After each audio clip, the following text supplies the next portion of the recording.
Good evening and salutations, my B&B fans. Uh, I've been waiting for this moment for a very long time, and oh my, was it so worth it? And it's only getting started. It's only getting started. This is only the first part, and you know what I'm talking about. Uh, this out of the three soap operas that I watched today, this literally stole it. This stole the moment. This is one of those things where it's like, my complaints about this show still stand. The only character that I actually like on this show is Deacon. But I'm gonna be honest, there's moments in this show that is just like, the hell am I watching? Even by today's standards, what am I watching? Let's start off my favorite story, because this story is like, I don't even, let's just get into it. So Eric is heading out the door. He's about to go to the club. And, Quinn is like, I want to spend some time with you. You just kind of just heading out. I mean, maybe I should just learn how to sit there and play some pickleball and, really hang out with you and stuff. I really want to spend a lot of time with you. And, you know, here's the thing. When you start telling lies, lies and lies and lies, trying to keep your story straight, there's a point where you start to lose track of the lies. Okay, there's 1 minute he's talking about going to the club, pickleball. Then he's like, oh yeah, I really want to do it, but it's just, I'm really running late to this meeting. Quinn's like, what meeting? I'm like,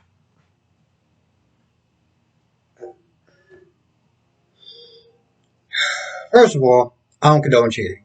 Second of all, even if this is one of those bro code moments, it's like, bro, what are you doing? Like, what are you doing? You can't even keep track of your lies. I mean, you shouldn't be telling lies in the first place, but you can't even keep track of your lies? Really? Like, what are you going to a meeting? I mean, playing pickleball, which is really tennis. Playing pickleball. So he got that whole thing going on, and Quinn is just laying it on thick. And I'm just really grateful to be in your life, and just to know that that there's no other woman in your life.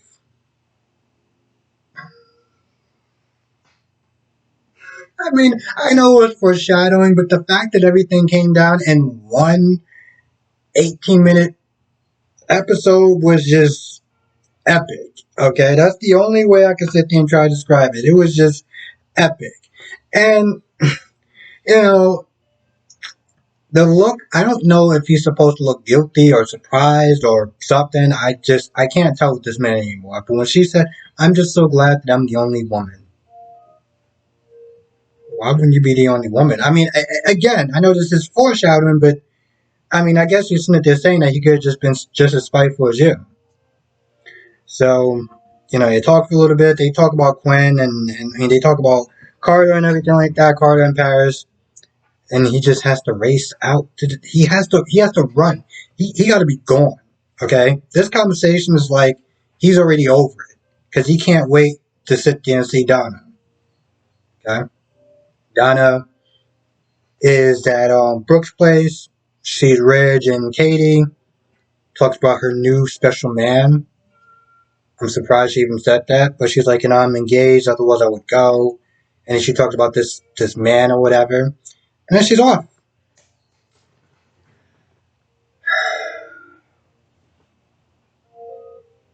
So Eric just really had to get to that place to see Donna.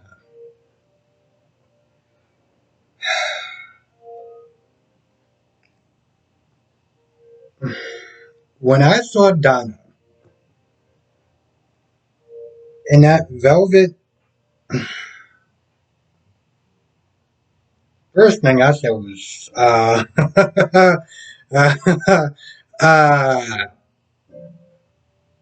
I was speechless. Okay, I literally was just like, "Well, Eric, I can totally see why you probably blazed through traffic because um, ooh la la is the only thing I can sit there and think of." Okay,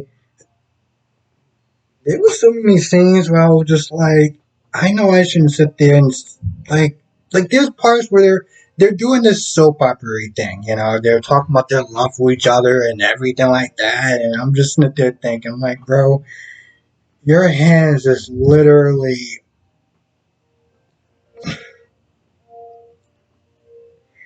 After all that,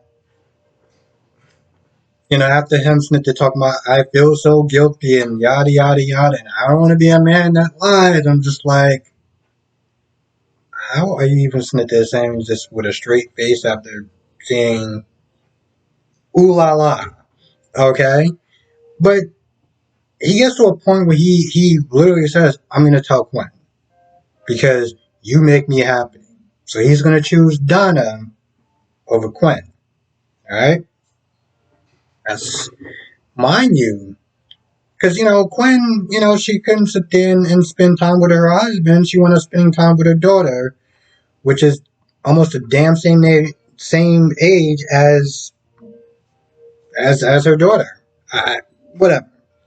They're hanging out, and guess where they're at? The minute that they were like, they were at the club, I was like, man, I wish I had my snack or wine or something. I mean, what are the odds that she decides to go to the club of what she's worried about Eric's heart? Because it tends to rise when he's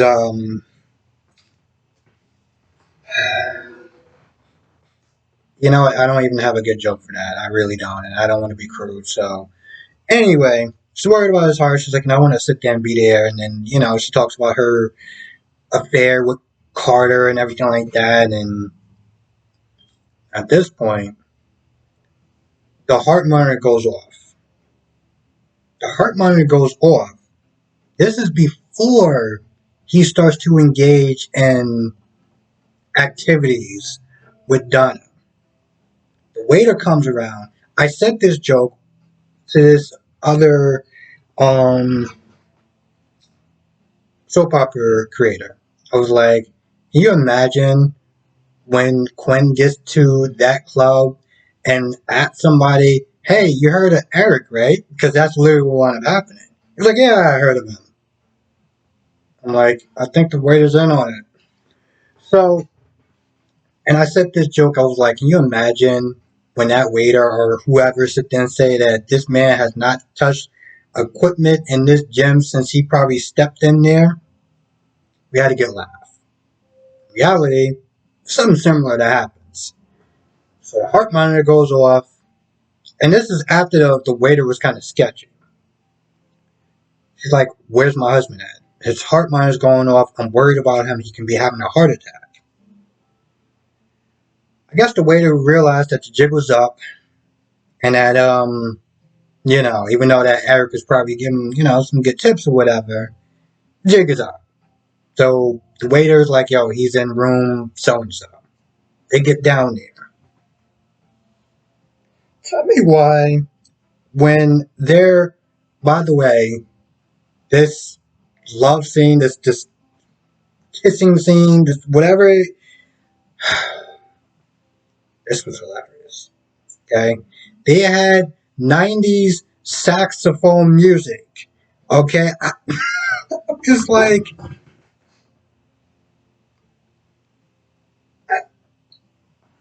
I'm like, are they trying to be funny? I generally want to know what is going on in these people's heads when they're just like, what we should do? We should have those two have a little sex scene. We're gonna do it '90s style. We're gonna have like saxophone, like the really cheesy '90s soap opera, soapy saxophone music. We're gonna do that. I could not stop laughing. I think this is the reason why I'm a little tired because I spent the better part of this episode laughing my ass off. So Quinn is like, Eric, where are you? He's like, oh, right? This girl buries her little head under the covers like the boogeyman is coming out. Or boogie woman, whatever you want to sit there and call it. I'm sitting there like, Donna, did that did that ever work? This is like the equivalent of the mom coming home early and finding two teenagers in the bed, except for it's two grown ass adults that shouldn't be doing this for, morals.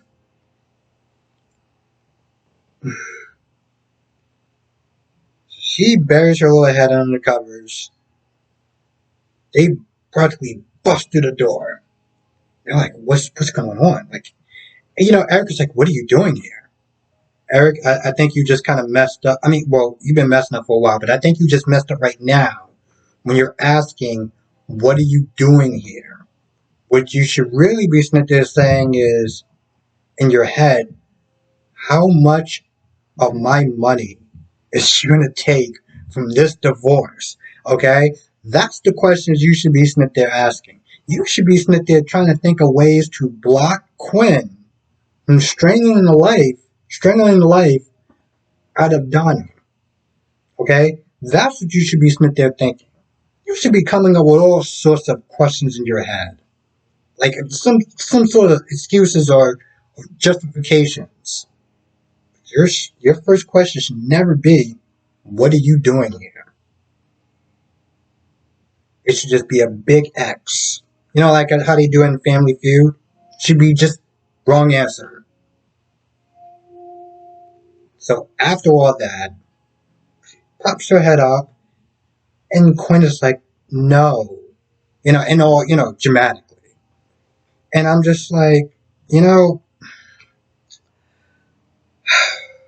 Gwen, see how you're feeling right now? This shocking, confusing, and hurt, anger, and all sorts of things.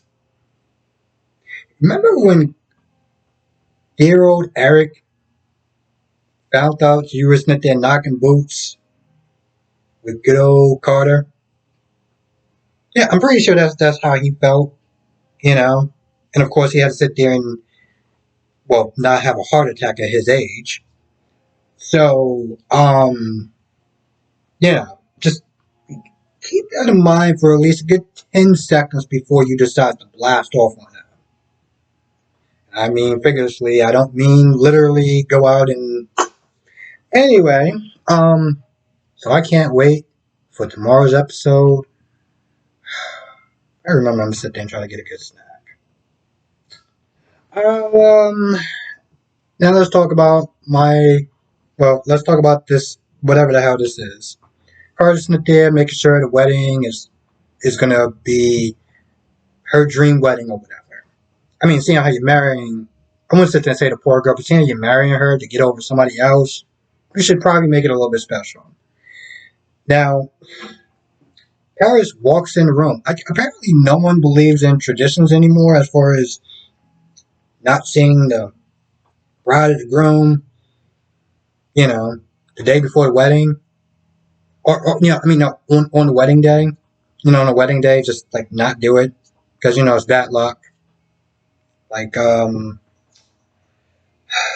Ashlyn and the Ice Queen. What the hell is her name again? Victoria.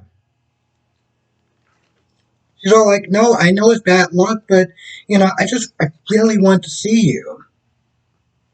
Oh, you want to see him? Oh, that's nice. They talk, they hug. And then Paris is like, I really want to invite Zende. I want to invite the man that I decided that I felt like he was just some boring old chew toy that I didn't want to sit there and, play with anymore. I'm going to sit there and invite him to our wedding because he's a friend. He's our friend. He's also the person that you dumped and you decided, hey, it's getting a little bit too serious now. I'm not looking for marriage. Oh, Carter, you want to get married? You mean like tomorrow? Like no bachelorette party or anything like that? Yeah, sure, whatever. So she decides to ask Zende. Now, security guard is going to be, oh, yeah, security guard is going to be sent there being a minister. Apparently, I guess Carter could be a minister or officiate weddings, whatever. So he's all like, I'm going to do that. We're going to have extra security. We're going to make sure that Sheila doesn't come and ruin this wedding because I don't know why Sheila would actually ruin this wedding, but whatever. Um, yeah. Now, Paris comes in Zende's office and he's like, hey, I want to talk to you. I really want you to be there for our wedding. But if you find this a little bit too difficult, then you don't have to come. Zende is all like, I want you to be happy. No matter who you're with, I'm gonna come to your wedding.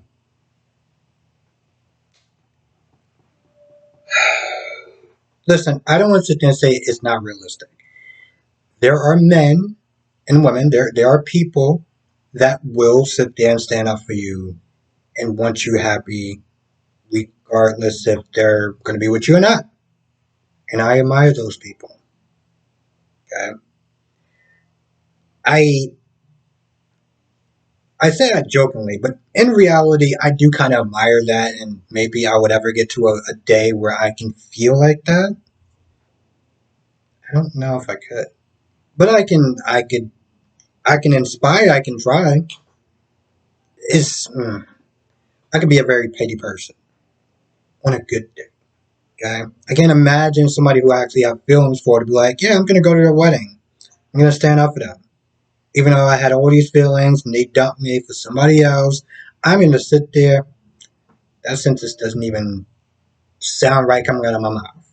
But hey, we're all work in progress. So, um, he says yes, he's gonna come. Now she goes back and she tells him, hey, Zindy's gonna come and it's all good, and Rich is gonna come, and we're gonna have a great wedding. And he talks in this double talk, and he act like he's going to the guillotine, and he thinks about Quinn and all that Quinn.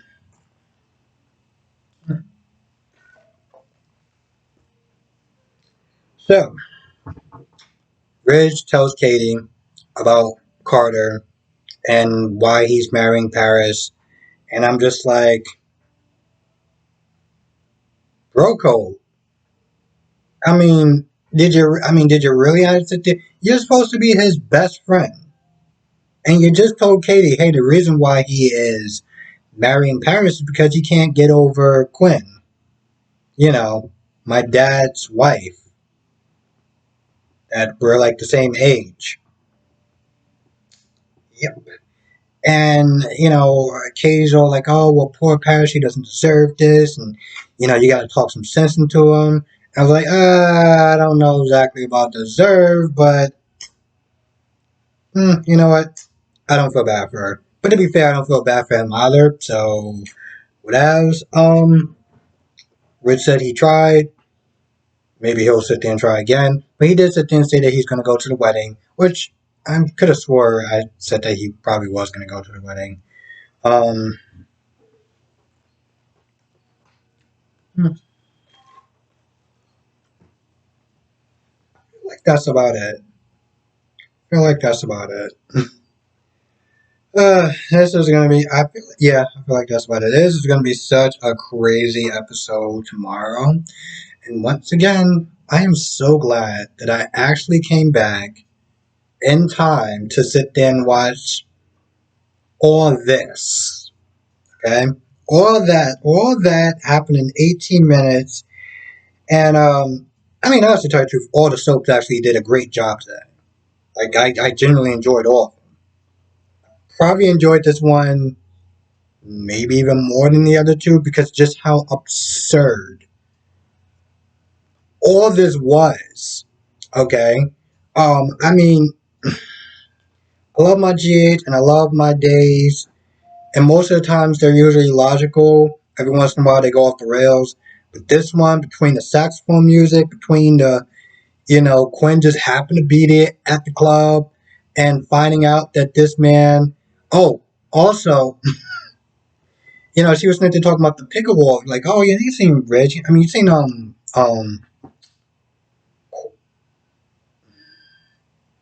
getting those names so confused.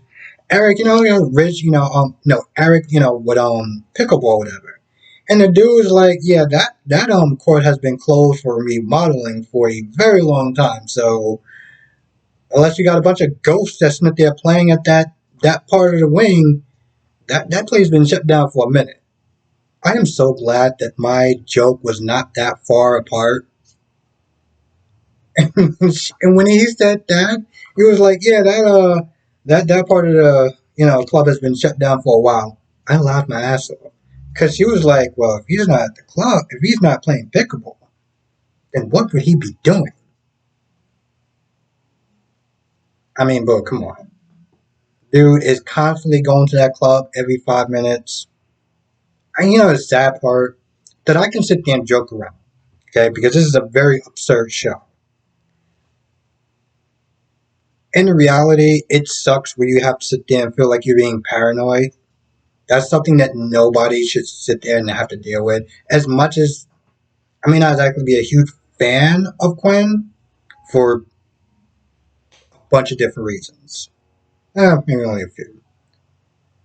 It sucks to feel like you have to be, because I remember, I think her name is Jessica, was Smith there saying, your woman's intuition isn't, going up or whatever. You should be sitting there following this man or whatever. And I'm like, you shouldn't have to get to a point where you have to when you feel have to follow somebody to make sure that they're not out there stepping out on you.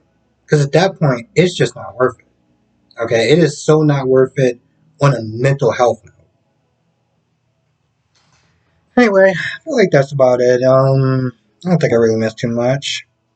Yeah, with that being said, I'm gonna go. I want to thank you for watching. Oh, before I go, um, so coming up on my road of 1,000 subscribers, and I haven't really been saying this too much, but I feel like we're getting up there, and this is all possible because of people that actually watch my reviews, even when it comes out a little bit later than I wanted to.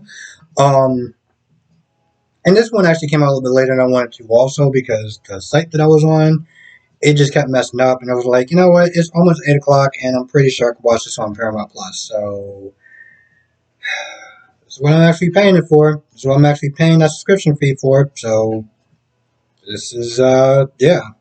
So yeah. But yes, with that being said, I'm gonna share this video. It definitely would help me get up there.